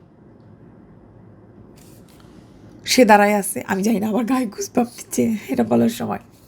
মানে ববি জেমিসন দাঁড়ায় আছে, কোনো নড়াচড়া করতেছে না। শৈলেন আসতেছে, জিনিস রাখতেছে, আসতেছে, জিনিস রাখতেছে। এবং পুলিশ অফিসাররা এটাও জানান যে ওনারা কয়েকটা এই আসা যাওয়ার ট্রিপে এটাও খেয়াল করেছে যে কয়েকবার ওদের হাতে কোনো জিনিসই ছিল না। ওরা গাড়ির কাছে আসে আর যায়, আসে আর যায়। মাঝে মাঝে মানে ধরো আমি জানি আমার বাসার এই জায়গাতে সিসিটিভি ক্যামেরা লাগানো আছে, রাইট? আর এখানে আমি গাড়ি থেকে জিনিস আনতেছি আর যাচ্ছি, রাখতেছি আর যাচ্ছি। মাঝে মাঝে কেউ সিসিটিভি দিকে তাকিয়ে থাকে।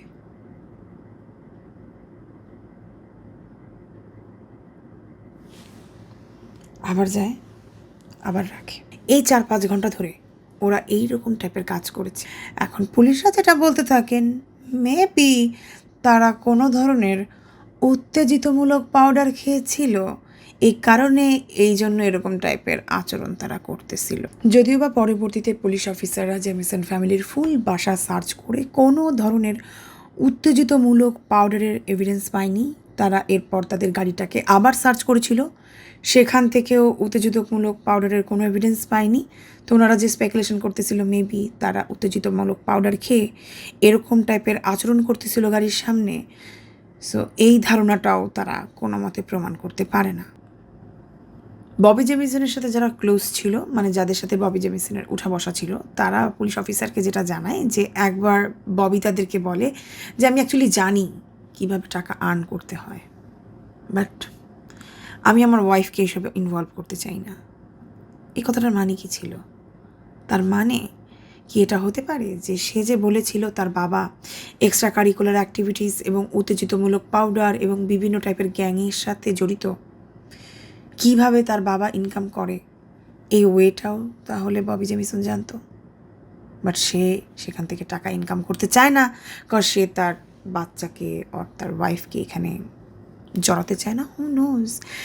এখন আরেকটা কথা এখানে উঠে আসে, মানে যখন এই ভিডিও ফুটেজটা লিক হয়ে যায় সোশ্যাল মিডিয়াতে, তারা যখন বারবার গাড়িতে কিছু জিনিসপত্র লোড করতেছিল, তারা একটা লাগেজ ওই সময় গাড়িতে রেখে আসে। বাট যখন তারা ডিসঅ্যাপিয়ার হয়ে যায়, পুলিশ অফিসাররা ওই লাগেজটা গাড়ি থেকে কিন্তু খুঁজে পায়নি। এখন কথা হচ্ছে যে মানুষ গাড়ি থেকে বের হওয়ার সময় শীতের কাপড় নেয় নাই, মোবাইল নেয় নাই, বাচ্চাটা তার কোলের পুতুল, তার ফেভারিট কুকুর কেউ সাথে নিতে পারে নাই, তারা কিনা গাড়ি থেকে লাগেজ নিয়ে বের হয়ে গেল। এই জিনিসটা কিন্তু খুবই ফিশি। মানে ওরা যদি গাড়িতে আগের দিন রাত্রেবেলা একটা লাগেজ রেখে থাকে, তাহলে সেই লাগেজটা কোথায় গেল? তো অনেকেই বলে ববি জেমিসনের বাবা বব ডিন, যে গ্যাং মেম্বারদের সাথে কাজ করত, বব ডিনের সাথে একটা টাইমে ববি জেমিসনও কাজ করতো, মানে বাবা ছেলের ডুও ছিল।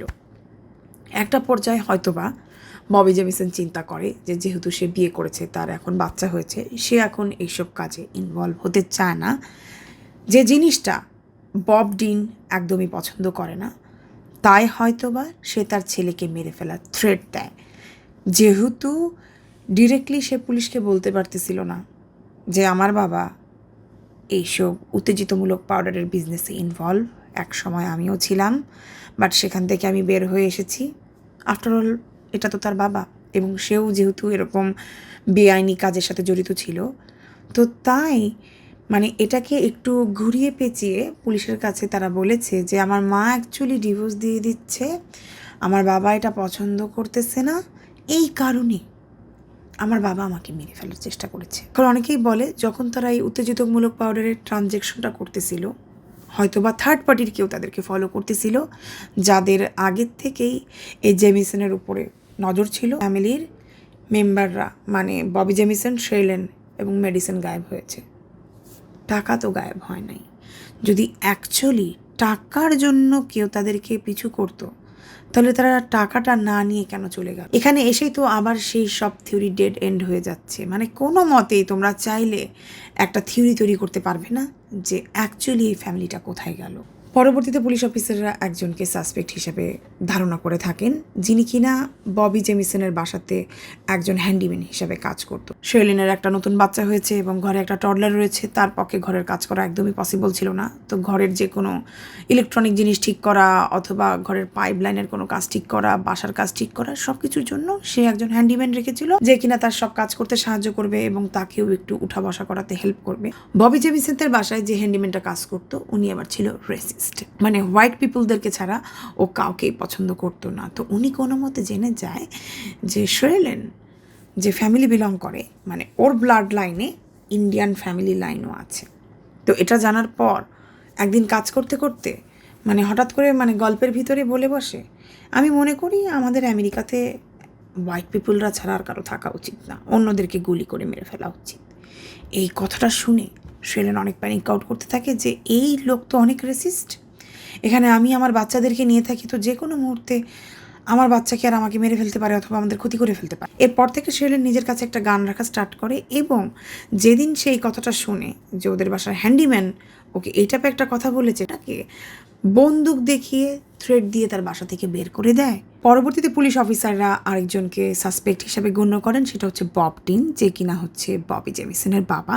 ওনারা চিন্তা করেন যেহেতু এই লোকটা তার ছেলেকে কয়েকবার মারার হুমকি দিয়েছিল, মেবি ছেলের উপরে রাগ করে তার ফুল ফ্যামিলিকে তিনি ওয়াশড আউট করে দিয়েছেন। কিন্তু এই স্পেকুলেশনটাও পরবর্তীতে ভুল প্রমাণিত হয়। বাট ববি মা স্কারলেট যেটা জানায় যে আমার হাজব্যান্ড, এক্স হাজব্যান্ড খারাপ হতে পারে, বাট তিনি আর যাই হোক মার্ডারার না। হয়তোবা তিনি রাগ করে তার ছেলের সাথে অনেকবার সিন ক্রিয়েট করেছেন, যে কারণে তার বাসার সামনে আমি সিসিটিভি ক্যামেরাটা লাগিয়ে রেখেছিলাম। বাট তিনি খুন করতে পারেন না আমার ছেলেকে। রিজন, তিনি মৃত্যুর আগে আমার ছেলের জন্য এবং তার বাচ্চার জন্য তিনি সয় সম্পত্তি সব কিছু লিখে দিয়ে গিয়েছেন। তার মানে রাগ করলেও তিনি মনে মনে অ্যাকচুয়ালি তার ছেলেকে ভালোবাসতেন। তো এই যে পুলিশরা আরেকটা থিওরি বানালো, এটারও কিন্তু একটা ডেড এন্ড চলে আসলো। তো জেমিসন ফ্যামিলিকে খোঁজার জন্য পুলিশ অফিসাররা কিছুদিন পরপরই সেই একই এরিয়াতে সার্চ পার্টি তৈরি করতেন। প্রথম দিকে তো অনেক মানুষরা তাদেরকে হেল্প আউট করতেন, বাট আস্তে আস্তে মানুষের কিউরিসিটি কমতে থাকে, মানুষের ইন্টারেস্টও কমতে থাকে। মানে একই জায়গায় প্রতিবার তারা খুঁজতে যায়, কিন্তু তারা কোনো কিছুই পাচ্ছে না। এই জিনিসে মনে হয় মানুষের আস্তে আস্তে ইন্টারেস্ট কমতে থাকে। তো এরকম করতে করতে আস্তে আস্তে জেমিসন ফ্যামিলিকে খোঁজার কাজটাও কমে আসতে থাকে। আর পুলিশ অফিসারদেরও কিছু বলে লাভ নেই, কারণ ওরা এভরি পসিবল থিওরিতে এটা চিন্তা করে দেখেছে, এবং তারা সার্চ পার্টি করে দেখেছে, সারা বাসা খোঁজাখুঁজি করে দেখেছে। সব দিকে ডেড এন্ড আসার কারণে মানে কোনো মতেই তারা এই কেসটাকে আগিয়ে নিয়ে যেতে পারছিল না। তো একটা পর্যায়ে জেমিসন ফ্যামিলিকে খোঁজার কাজ বন্ধ হয়ে যায়। এই ঘটনার ঠিক 4 বছর পর 2013 সালের 16 নভেম্বর পুলিশ অফিসারদের কাছে একটা অদ্ভুত ইনফরমেশন আসে, যেই ইনফরমেশন 4 বছর আগের পুরনো কোল্ড কেসকে আবার রিওপেন করতে বাধ্য করে। ওকলাহোমার মাউন্টেন এরিয়াতে যারা হান্টিং করতে আসতো, তারা এই স্পেসিফিক এরিয়াতে হান্টিং করতে এসে যেটা দেখতে পায়, মানুষের বডির মতো দেখতে 3টা বডির পোর্শন মানে পাশাপাশি পড়ে আছে।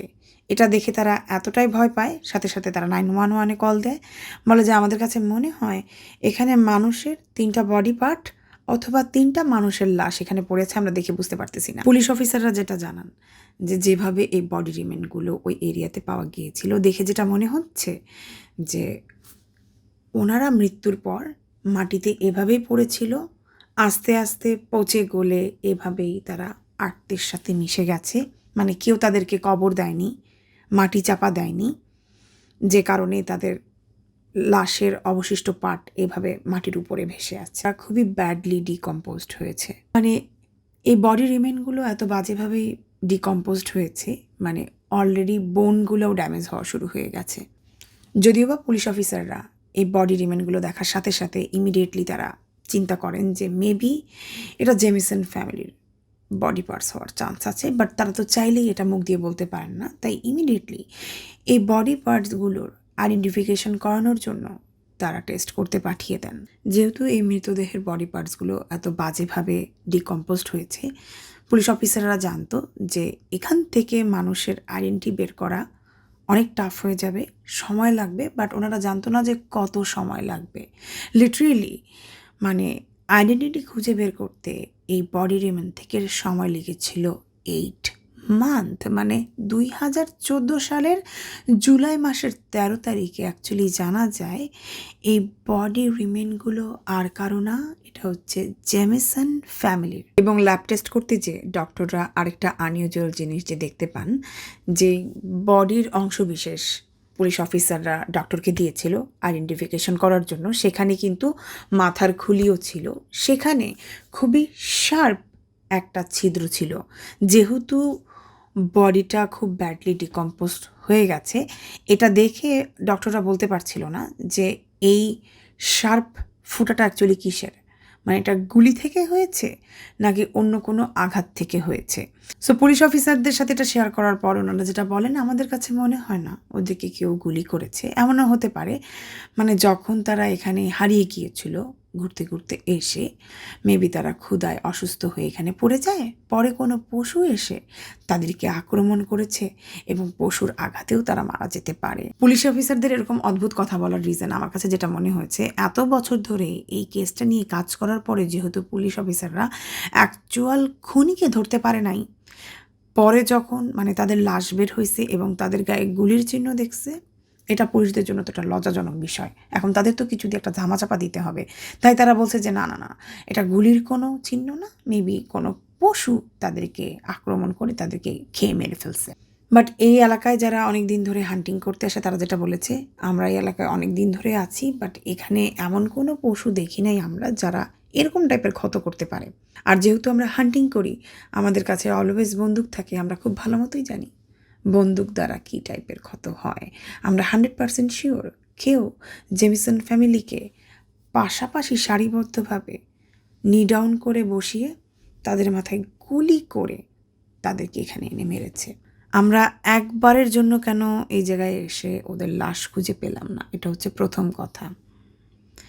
দ্বিতীয় হচ্ছে, এই বাচ্চাটার পায়ের কাছে যদি শুকনো ফুল পড়ে থাকে, যেখানে বডিটা এরকম ব্যাডলি ডিকম্পোজড হয়ে গেছে, তাহলে ফুল তো অনেক আগেই পচে গলে গায়েব হয়ে যাওয়ার কথা। তার মানে যদি একটা শুকনো ফুল এখানে পড়ে থাকে, তার মানে এই ফুলটা শুকনো হয়েছে বেশ কিছুদিন হয়নি। তার মানে এর ভিতরেও কেউ একজন এসেছিল এই বাচ্চাটার গায়ে ফুল দিতে। যেহেতু আশেপাশে কোনো ফুল গাছ নাই, এখানে কোনো ফুল এমনি এমনি এসে পড়ার কথা না। তো আমার কাছে পার্সোনালি যেটা মনে হয়েছে, যে বা যারা ববি জেমিসন এবং শেইলেনকে খুন করেছে, তাদের বিফ অর ক্ষোভ যেটাই বলো, সেটা ছিল শুধু এই অ্যাডাল্ট দুইজনের উপরে, বাচ্চাটার উপরে না। কিন্তু সমস্যা হচ্ছে, বাচ্চাটা মেবি খুনিটার চেহারা দেখে ফেলেছিল, তাই খুনিটার এই বাচ্চাটাকে খুন করা ছাড়া আর কোনো উপায় ছিল না। যেহেতু মেডিসিনের বয়স 6, তাকে যদি না মেরে ছেড়ে দেয়, ইজিলি পুলিশ অফিসারকে বলে দিতে পারবে যে এই আঙ্কেলটা আমার বাবাকে খুন করেছিল। এমনও হতে পারে এই আঙ্কেলটা তার পূর্ব পরিচিত। আমার একটা থিওরি আছে এটা নিয়ে, যেটা আমি একটু পরে তোমাদের সাথে শেয়ার করব। তো যেটা হয়, লোকটা বাধ্য হয়ে হয়তো বা এই বাচ্চাটাকে খুন করে ফেলে। সো এই হচ্ছে জেমিসন ফ্যামিলির মিস্টেরিয়াস ডিসঅ্যাপিয়ারিং কেস। আজ পর্যন্ত এই কেসটা ওপেন রয়েছে।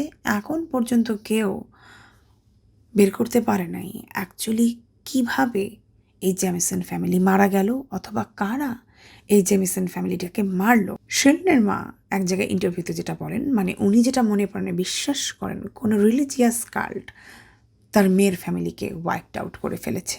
মেবি স্যাটানিক বাইবেল অথবা উইচক্রাফটের সাথে এগুলো জড়িত থাকতে পারে। শেইলেনের মা যেটা বিশ্বাস করেন যে মেবি বাসা থেকে এই স্পিরিটকে বের করতে যে তারা কোনো স্যাটানিক কাল্ট অথবা উইচ কাল্টের ভিতরে তারা ইনভলভ হয়ে গিয়েছিল, এবং সেখানে ঢুকে যাওয়ার পর হয়তোবা তারা এমন কিছু জেনে গিয়েছিল যেগুলো তাদের জানার কথা না, যে কারণে তারা এই পুরো ফ্যামিলিটাকে দুনিয়া থেকে সরিয়ে দিয়েছে। এরকম টাইপের একটা ধারণা শেইলেনের মার, এরকম টাইপের একটা ধারণা রাখার কারণ, শেইলেনের বান্ধবী নিকি শেইলেনের মাকে যেটা জানায়, মানে যখন অ্যাকচুয়ালি শেইলেনের কেসটা একদম ভাইরাল হয়ে যায়, ওই সময় নিকির কাছে একটা ফোন কল আসে। নিকিকে কল করেছিল একজন আননোন মহিলা, আর তিনি কল করে বলেন যে তিনি একটি হোয়াইট সাপ্রমিস্ট গ্রুপের সাথে ইনভলভ আছেন। তো নিকিকে একজন আননোন মহিলা কল করে জানান যে তিনি একটি হোয়াইট সাপ্রমিস্ট গ্রুপের সাথে জড়িত আছেন। তোমাদের সাথে আগে শেয়ার করেছিলাম যে শেইলেনের ব্লাড লাইনে ইন্ডিয়ান সাইড আছে, যে জিনিসটা অনেকেই জানার পরে যারা এই টাইপের গ্রুপ বিলং করে তারা অনেক ক্ষেপে গিয়েছিল। তো এই মহিলাটা কল করে বলে যে এই গ্রুপে কিছু ব্ল্যাক লিস্টেড নাম আছে, যাদেরকে তারা অনেক দিন ধরে টার্গেট করে রেখেছে, মানে মেবি তাদের কোনো ক্ষতি করতে চায়। তো এই মহিলাটা এই গ্রুপে আছে, মেবি কোনো তার ফ্যামিলি মেম্বার এই গ্রুপে আছে বলে, বাট তিনি চান না যে অন্য কোনো সংস্কৃতির মানুষের ক্ষতি হোক। তো উনি যেটা করেছেন, যতগুলো মানুষের নাম তিনি মুখস্থ করতে পারেন ওই লিস্টের মানুষের নাম তিনি মুখস্থ করে চলে আসছেন ওখান থেকে। এরপর তিনি বাসায় এসে গুগল করে সবার নাম সার্চ করেছেন। উনি সার্চ করার পর যেটা রিয়েলাইজ করতে পারেন, যতগুলো মানুষের নাম তিনি গুগলে সার্চ করেছেন অলরেডি সামহাউ এই মানুষগুলো মারা গেছে। আর কোইন্সিডেন্সলি তাদের ভিতরে শেরিলেন এবং ববি জেমিসনের নামও ছিল। এখন যেই লোকটার কথা প্রথমেই আমরা বলেছিলাম যে কিনা ববি জেমিসনের বাসায় অ্যাজ এ হ্যান্ডিম্যান হিসাবে কাজ করতো, একটু আগে তোমাদের সাথে শেয়ার করেছিলাম কেউ শেরিলেনের তিনটি বিড়ালকে পয়জন খাইয়ে মেরে ফেলেছে। এমনও তো হতে পারে যে হ্যান্ডিম্যানকে বন্দুক দেখিয়ে শেরিলেন বাসার থেকে দূর করে তাড়িয়ে দিয়েছে। সেই লোকটি জিদ করে তাদের উপর ঘৃণা করে তাদের 3টি বিড়ালকে বিষ খাইয়ে মেরে ফেলেছে। এই লোকটার একটাই মূল লক্ষ্য ছিল যে এই ফ্যামিলির মেম্বারদেরকে আমি আর শান্তিতে থাকতে দিব না, তোরা আমাকে হিউমিলিয়েট করছিস, এখন আমি তোদের জীবনটাকে একদম হেল করে ফেলবো।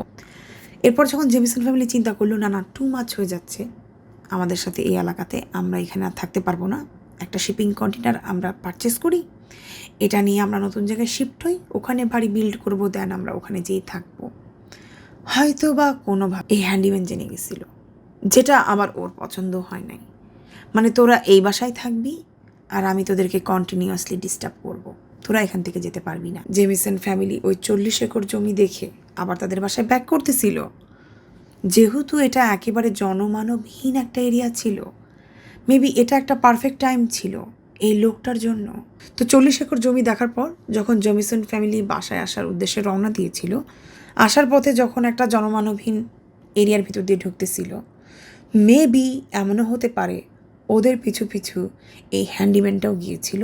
উনি মেবি মনে করেছিল যদি আমি ওদেরকে একলা কোনো একটা জায়গাতে পাই, ওদেরকে আমি শেষ করে ফেলবো। তো এই যে পুলিশ অফিসার শরীফ ইসরায়েল বলেছিল যে মেবি এমন হতে পারে ওদের সাথে কারো রাস্তায় দেখা হয়ে গিয়েছিল যে কিনা পূর্ব পরিচিত, যাকে দেখে তারা গাড়ি থেকে বের হয়ে আসে। তো যেহেতু মানে এটা আমার মনে হয়েছে, আজ পর্যন্ত আমি কাউকে দেখি নাই এরকম ডিসক্রিপশন দিতে, এই ডিসক্রিপশন আমি তোমাদেরকে দিচ্ছি। যেহেতু এই লোকটা ওদের আগের হ্যান্ডিম্যান ছিল, রাস্তায় ওদের সাথে ওদের দেখা হয়ে যায়, তো এমনও হতে পারে হঠাৎ করে ববি জেমিসন গাড়ি থামায় বলছে, এই তুমি এখানে কী করো? তখন শেরিলেন গাড়ি থেকে বের হয়ে আসছে। যেহেতু শেরিলেন বের হয়ে আসছে, ববি জেমিসন বের হয়ে আসছে, ওদেরকে দেখে মেডিসিনা বের হয়ে আসছে। এই মুহূর্তে এমনও হতে পারে যে এই হ্যান্ডিম্যানের হাতে একটা গান ছিল। তো যেহেতু এটা হচ্ছে একটা দুর্গম টাইপের পথ, নিশ্চয়ই এই লোকটা আসার সময় গাড়ি ছাড়া আসেন নাই, মানে আমি মনে করতেছি। তো এমনও হতে পারে তো যখন এই 3 ফ্যামিলি মেম্বাররা বের হয়ে আসছে তাদের গাড়ি থেকে একটা পর্যায়ে ঝগড়া করতে করতে, ওই সময় হ্যান্ডিম্যান ওর পকেট থেকে একটা বন্দুক বের করে বলছে, একটাও কথা বলবি না, তোরা চুপচাপ আমার গাড়িতে ওঠ। যেহেতু ওদের কাছে বাচ্চা ছিল, ওরা ভয় চুপচাপ গাড়িতে উঠে যায়। যে কারণে পুলিশ যখন তাদের কুকুর দিয়ে পুরো এরিয়া সার্চ করাচ্ছিল যে কোথায় হেঁটে হেঁটে এই ফুল ফ্যামিলি যেতে পারে, তারা আর এটা খুঁজে পাচ্ছিল না। আমি জানি অনেকের মনে আরেকটা কোশ্চেন আসতে পারে যে আপু তুমি তো গল্প শুরুতে বলেছিলে যে যখন পুলিশরা এই আশপাশ এলাকার মানুষদের সাথে কথা বলেছিল, তাদের থেকে পুলিশরা জানতে পেরেছিল যে ববি জেমিসনের গাড়ি ছাড়া ওই দিন নতুন কোনো গাড়ি এই এলাকাতে ঢুকে নাই। বাট আমার কাছে যেটা মনে হয়েছে, এমনও হতে পারে যে ববি জেমিসনরা যখন ওই 40 একর জমি দেখে ওখান থেকে ফিরে আসতেছিল, তখন হ্যান্ডিম্যানের গাড়ি ওদের গাড়ির মুখোমুখি হয়েছে। মানে ওরা ঘুরে চলে আসছে এবং তখন হ্যান্ডিম্যান এখানে আসছে। মানে এই এরিয়াতে ঢুকার মুখের কোনো একটা সাইডেই উনি গাড়ি নিয়ে কোথাও লুকিয়েছিল। মানে এমন যে তোরা ঘুরে আয়, তারপর আমি তোদেরকে মারবো এই নির্জন জায়গায়। তো যখন ওরা ওই 40 একর জমি ঘুরে দেখে আসছে, সবাই খালি দেখছে একটা নতুন গাড়ি এই এলাকায় ঢুকছে এবং একটা নতুন গাড়ি এখান থেকে বের হয়েছে, কিন্তু এই নির্জন এরিয়াতে অলরেডি একটা গাড়ি ওদের জন্য ওয়েট করতেছিল। যখন জেমিসন ফ্যামিলি এই গাড়িটা নিয়ে এখানে আসে, তখনই ওদেরকে এই হ্যান্ডিম্যান গাড়িটা নিয়ে অ্যাটাক করে। জেমিসন ফ্যামিলি যখন সেই 40 একর জমি দেখে আসে এবং আসার পথে একটা পর্যায়ে ওরা কোথাও নেমেছিল, আমি তোমাদের সাথে শেয়ার করেছিলাম 10-15 মিনিট ওরা কোনো একটা জায়গায় ঘোরাঘুরি করছিল। ওরা যদি সত্যি উত্তেজিতমূলক পাউডারের ট্রেডিং করে থাকে, এটা ওখানেই হয়ে গেছে, আর ওখান থেকেই হয়তো বা সুটকেসটা ওরা ওদেরকে দিয়ে $32,000 নিয়ে এটা গাড়ির সিটের নিচে রেখে দিছে। যে কারণে এত টাকা ওদের গাড়িতে আছে এই মুহূর্তে, এই হ্যান্ডিম্যান এটা জানতো না। হ্যান্ডিম্যান কিন্তু এটা জানতো যে এই ফ্যামিলির অনেক সমস্যা, যেহেতু ওদের সাথেই ও থাকতো, যে কারণে যখন এই লোকটা এদেরকে খুন করার প্ল্যান করেছে, শুধু শুধু আমার মনে হয় না গাড়ি হাতিয়ে কোনো লাভ হবে, ওদের কাছে কোনো টাকা থাকার কথা না। যেহেতু হ্যান্ডিম্যানের এই 3 জনের উপরে অনেক ক্ষোভ, এই ফুল ফ্যামিলিকে একেবারে পৃথিবী থেকে সরিয়ে দেওয়ার ইচ্ছা, তাই গাড়ির কোনো কিছু না ধরে জাস্ট ওদেরকে এখান থেকে কিডন্যাপ করে নিয়ে চলে গেছে। সো এটা হচ্ছে আমার স্পেকুলেশন। তোমরা অবশ্যই কমেন্টে জানাতে ভুলবা না আমার বানানো ভালো বেচা তোমাদের কেমন লাগলো। পরবর্তীতে নিকি শেরিলিনের মায়ের সাথে সব কিছু শেয়ার করেন এবং শেরিলিনের মা পুলিশ অফিসারের সাথে এই সব কিছু ডিটেলসে বলেন। উনি যেটা জানান আমি আপনাদের সাথে আগে শেয়ার করেছিলাম, আমার মেয়ের বাসায় একজন হ্যান্ডিম্যান কাজ করতো যিনি কিনা রেসিস্ট ছিল। তো ওকে যখন আমার মেয়ে বের করে দেয়, এমনও তো হতে পারে ওই লোক এই কার্লকে যে বলে দিছে যে আমার মেয়ে এরকম ইন্ডিয়ান ব্লাড লাইনের, এমনও তো হতে পারে ওরা সবাই মিলে আমার মেয়েকে খুন করে ফেলছে। সো পরবর্তীতে পুলিশ অফিসাররা ওই হ্যান্ডিম্যানকে জিজ্ঞাসাবাদ করার জন্য পুলিশ স্টেশনে নিয়ে আসে, বাট উনি অ্যাকচুয়ালি প্রমাণ করে দেন যে ওই দিন অ্যাকচুয়ালি যে জায়গা থেকে ববি শেরিলিন গায়েব হয়েছিল আর তার পরিবার গায়েব হয়েছিল তার আশেপাশে কোথাও এই হ্যান্ডিম্যান ছিল না। এখন কথা হচ্ছে যে গ্রুপটার কথা আমি তোমাদের সাথে শেয়ার করলাম, এটা কিন্তু একদম কাল্টের মতো। মেবি ওই লোকটা ওখানে ওই দিন উপস্থিত ছিল না, অর ছিল, হু নোজ। এখন অনেকের মনে একটা কোশ্চেন আসতে পারে যে আপু এই যে পুলিশ অফিসাররা এতবার করে এই এরিয়াতে সার্চ পার্টি দিল, ওনারা কি এই জায়গাটা একবারও খোঁজে নাই? এই জায়গাটা খুঁজলে তো তারা এই লাশটা অবশ্যই পেয়ে যেত। এই জায়গাটা ওনারা কিভাবে মিস করে গেল? পুলিশদের ভাষ্য মতে তারা এই জায়গাটা অনেকবার খুঁজেছে কিন্তু তখন এই লাশটা পায় নাই। আমার কাছে যেটা মনে হয় যে বা যারা এই জেমিসন ফ্যামিলিকে খুন করেছে তারা ওই মুহূর্তে জেমিসন ফ্যামিলিকে ওই জায়গা থেকে কিডন্যাপ করে নিয়ে চলে গেছিল। তো পুরো জায়গাটা সার্চ পার্টি যখন একেবারে শেষ হয়ে গেছে, এরপর এখানে এনে তাদেরকে মেরে রেখে তারা চলে গেছে, যে কারণে 4 বছর পর হান্টিং করতে যে তাদের লাশ এখানে এসে হান্টাররা পেয়েছে। সো এটা হচ্ছে আমার ধারণা। তোমাদের কাছে কি মনে হয় অবশ্যই কমেন্ট সেকশনে জানাতে ভুলবে না, এবং এটাও জানাতে ভুলবে না ভবিষ্যতে এরকম টাইপের মিস্টিরিয়াস অর আনসলভ মিস্টারি গল্প তোমরা শুনতে চাও কি না। সো আজ আমি বিদায় নিচ্ছি, আবার কোনো একদিন দেখা হয়ে যাবে। টিল দেন, আল্লাহ হাফেজ।